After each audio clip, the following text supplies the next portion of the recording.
Last year, we witnessed how the impact of recent world events continues to pave the way for evolution. Today, we will go on an exciting deep dive into how we can leverage on this impact as impetus for igniting a revolution.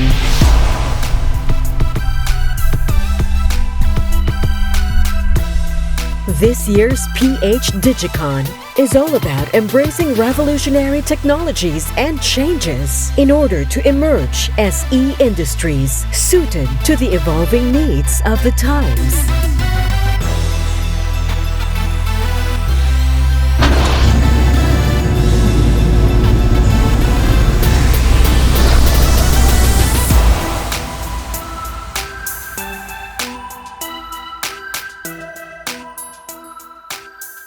Friends, we are in the midst of the fourth industrial revolution, Industry 4.0. And already we can sense the imminent coming of the fifth industrial revolution, an age where nature and technology are united as never before.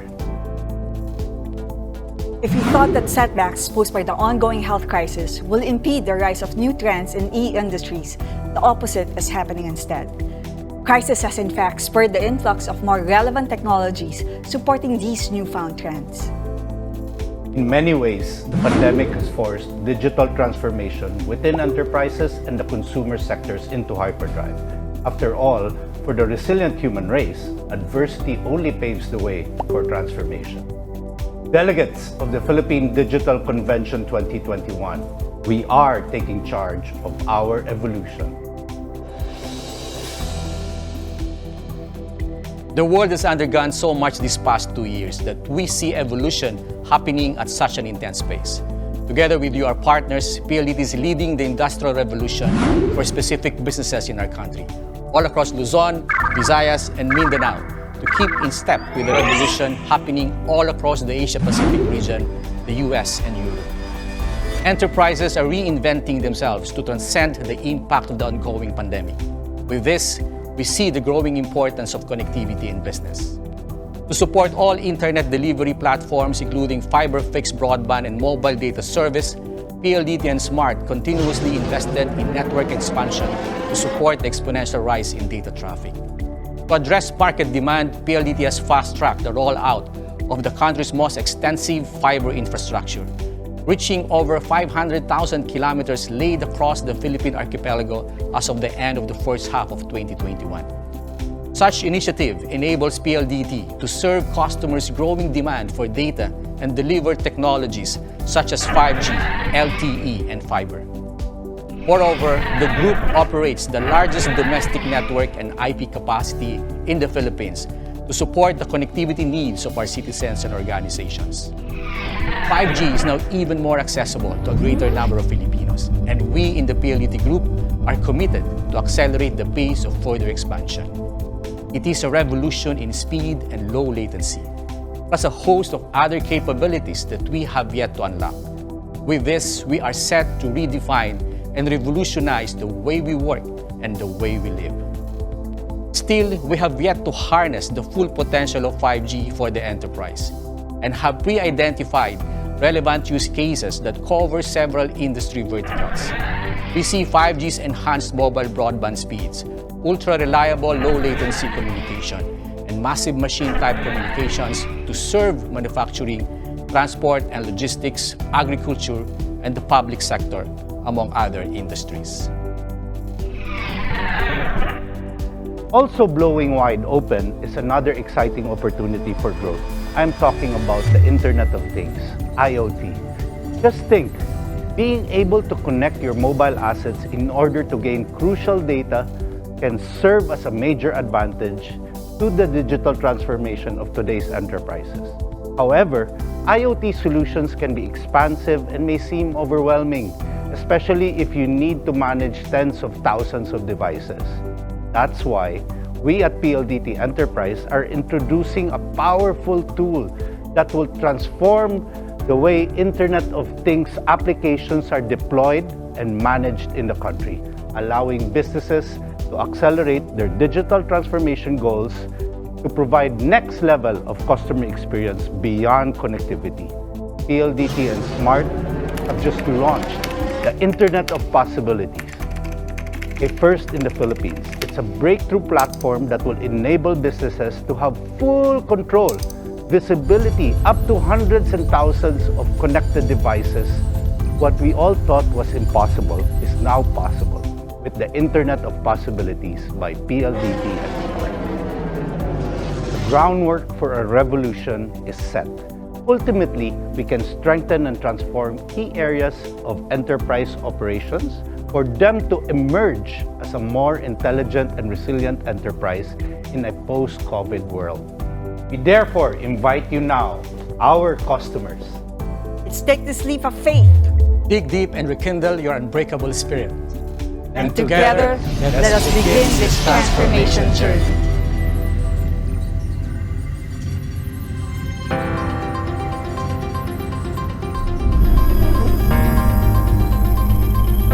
All over the world, we have seen the rise of increasingly new methods of work and changing lifestyles. Thus, the new norm of engaging in e-work and the primacy of e-industries in our current situation. Innovations are on the rise to revolutionize various industries. And the great equalizer is none other than the pandemic. It has compelled us to move from the familiar norms to frictionless world. To facilitate these transactions, we provide solutions that are tailor-fit to the specific needs of the e-industries that COVID-19 has spurred on to their own evolution. The business process outsourcing industry is one of the Philippine economy's two primary legs, second in contribution only to remittance brought in by migration. COVID-19 has served as a wake-up call for the BPO industry. In response to the pandemic, the outsourcing industry has had to heed the call for a greater flexibility, responsiveness, and digital adoption. Many of the call centers were forced to switch to a work-from-home setup while ensuring continued services to its clients. Initial concerns for the BPO companies was centered on the security of data and consequent challenges on employee productivity.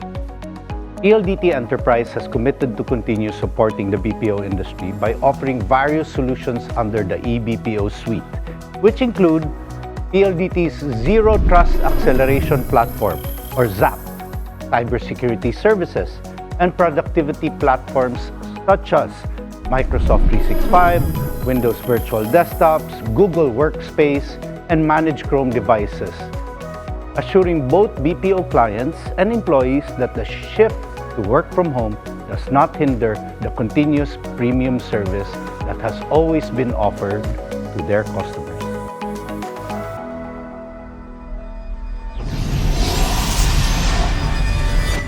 When it comes to healthcare, telemedicine used to be seen as a temporary means to enable patients to receive medical advice safely. After COVID, it is now clearly the way of the future.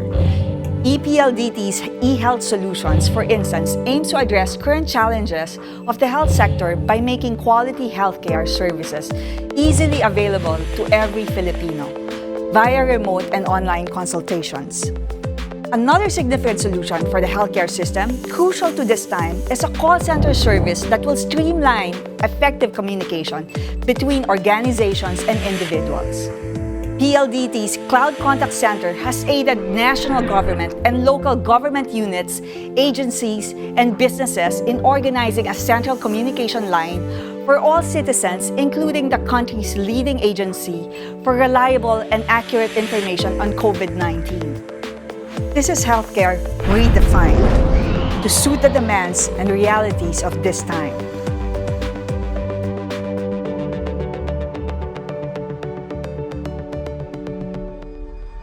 The pandemic has likewise transformed our banking experience.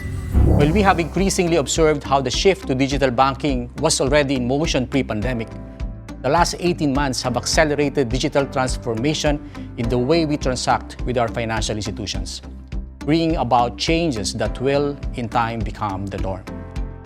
All online, all the time has quickly become the catchphrase and the guiding principle throughout the local banking and financial industry. Because customers will always seek a semblance of in-branch experiences, innovation paves the way for institutions to offer seamless digital services.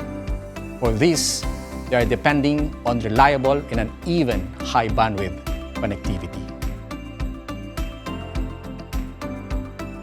Financial institutions today now look into software-defined wide area network technology to transform and unlock new areas of performance control and reliability, while their mission-critical applications reside in a robust mission-critical data center infrastructure, backed by disaster recovery plans and a cybersecurity operations center, so banks can emerge stronger, more resilient, and undoubtedly future-ready.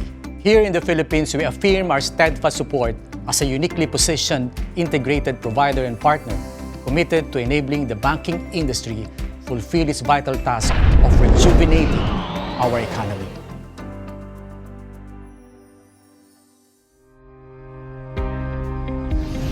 Revolution in the e-retail industry comes in the process of reshaping the values and behaviors that govern retail.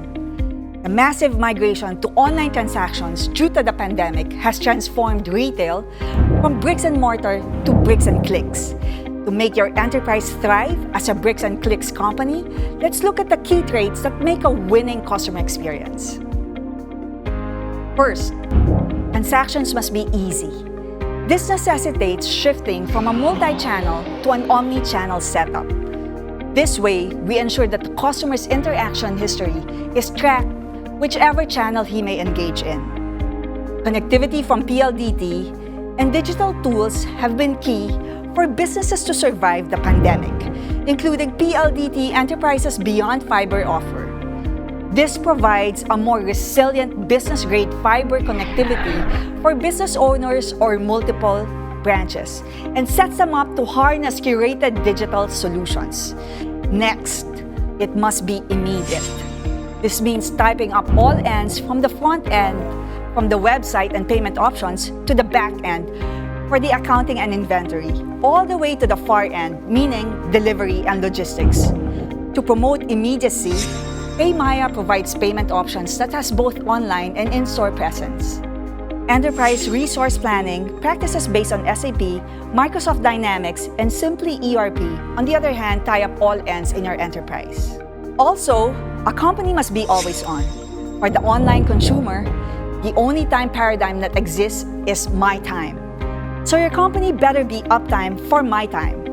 For this reason, technologies such as managed IT services are critical to organizations looking to accelerate their business transformation journeys and get ahead of their competition. Finally, the customer experience must be secure. As the online usage escalates, so does the incidence of cybercrime. To protect your business, technologies such as cybersecurity, SD-WAN, and SASE can help not only simplify network management for your operations, but also add security layer for your business. PLDT Enterprise has long partnered with e-commerce industry leaders. This is an answer to reshaping the values and behaviors that govern retail.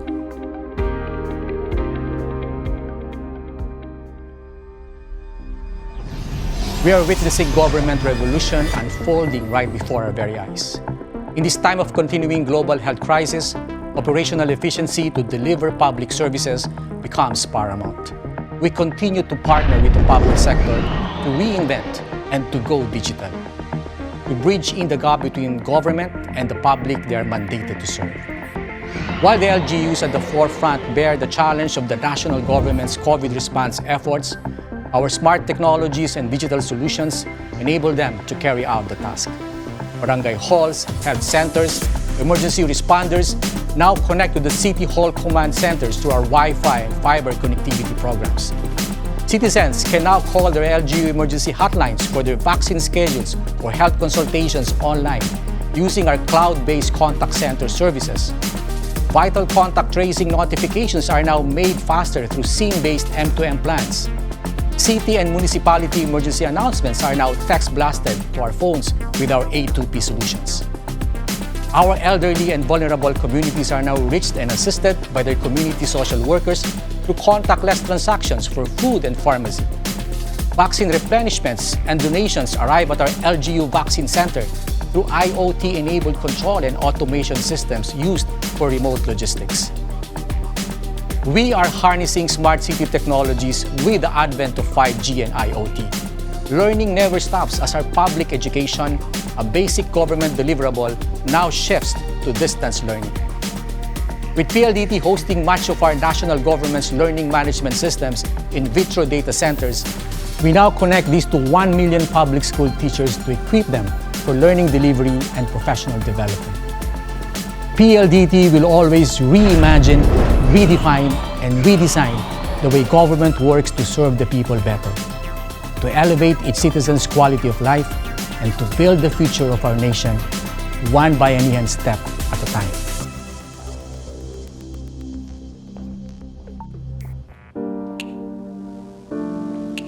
And now let me draw your attention to what we consider as the lifeblood and backbone of our economy, the micro, small, and medium enterprises.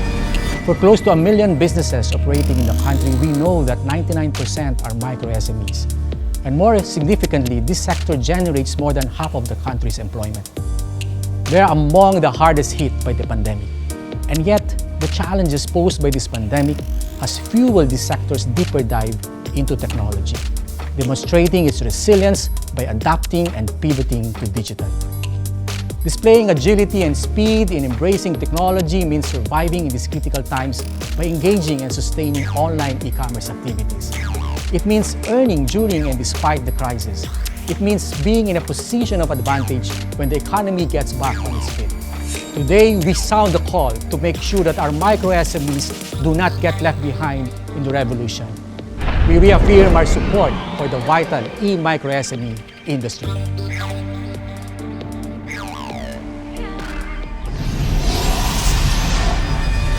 In the midst of the pandemic, students, teachers, and parents have come to rethink education by navigating the rigors of online schooling.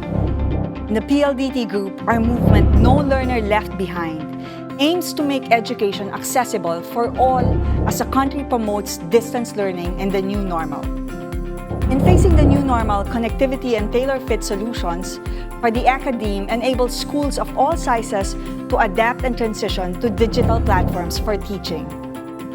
To enable the e-learning solutions for the academe sector, PLDT Enterprise bundled connectivity, communication, and collaboration plans including Smart GigaStudy, Microsoft Education, and Google Workspace for Education to address the requirements of schools, colleges, and universities.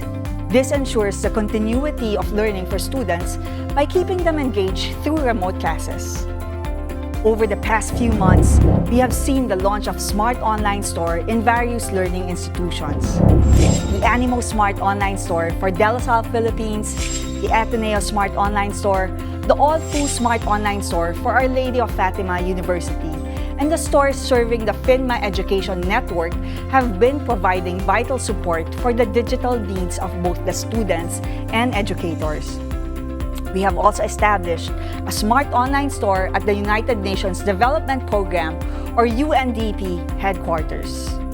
With these academe-centric solutions, we can ensure that the learning never stops. And this is just the start of the revolution in e-learning.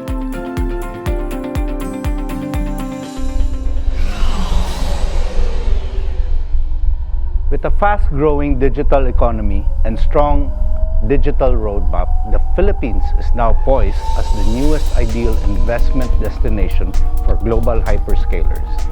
Hyperscalers are global technology companies providing cloud and internet-based services which require huge amounts of space, power, and connectivity in regions they expand in to allow rapid IT scaling that will support their massive customer base and user demand surges. The digital profile of the Philippines and our accelerated digital adoption is motivating these hyperscalers to build their digital infrastructure within the archipelago. The Philippines boasts of an enticing demographic, having the second largest and one of the youngest population in Southeast Asia. A report from We Are Social also showed that the country has unparalleled mobile penetration of 152.4 million mobile connections and 67% internet penetration. Last year, the country also marked more than 4.2 million additional internet users, which, overall spend an average of 10.5 hours online, the longest time spent globally. A Global Data 2021 study shows that over half of enterprises revealed their plan to migrate more workloads to the cloud, which ultimately drive the market to growth in the next few years. This highlights that in-country hosting and hyperscale solutions will be crucial requirements for most organizations wanting to expand their business in the region.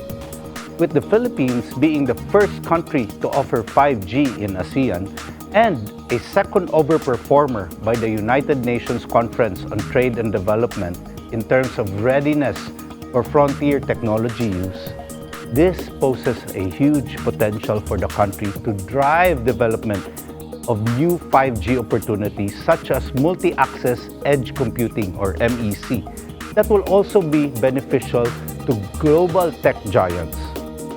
Such technology moves the computing of traffic from a centralized cloud to the edge of the network, bringing it closer to the customers, thus reducing latency and providing real-time performance to their applications. To date, PLDT is already servicing a significant number of international content and cloud service providers and hyperscalers by hosting their co-location, cloud, and connectivity needs. Moreover, we are harnessing the most innovative technologies available such as the Internet Exchange and Peering Solutions, International SD-WAN, data services, among others, to provide industry-leading communication infrastructure and platforms for global businesses. The PLDT Group is committed to take the Philippines' digital infrastructure to the next level to support the country's trust for economic growth. We continue to invest in new international cable systems such as Jupiter and Apricot, which are necessary infrastructure for global communications supporting ICT services. We will strive to build new international submarine cables every year for the next 3 to 4 years to take our digital infrastructure to the next level, aligned with our efforts to make the Philippines as the newest data center hub in Asia. Likewise, we are closely collaborating with the Department of Trade and Industry and the Philippine Board of Investments, other government agencies and private organizations to support the priming of the country's digital readiness to attract global hyperscalers expanding in Asia. With our hyper-collaboration in driving our digital ecosystem to greater heights, we are confident that the Philippines can ultimately become the next destination for hyperscalers. All these will, in turn, revolutionize every aspect of our lives. From the way we care, To the way we transact, the way we consume, the way we serve, and the way we learn. This transformation, in turn, fuels the emergence and development of e-industries. In this time of adversity, we respond by transforming. We respond by creating a revolution. For a true revolution, we must fire up our business's digital engine and pave the way for Industry 5.0. This is a revolution whose success lies in fueling the collective evolution of each and every e-industry. And so, ladies and gentlemen, this is our call. Let no one be left behind. Let everyone Join the revolution!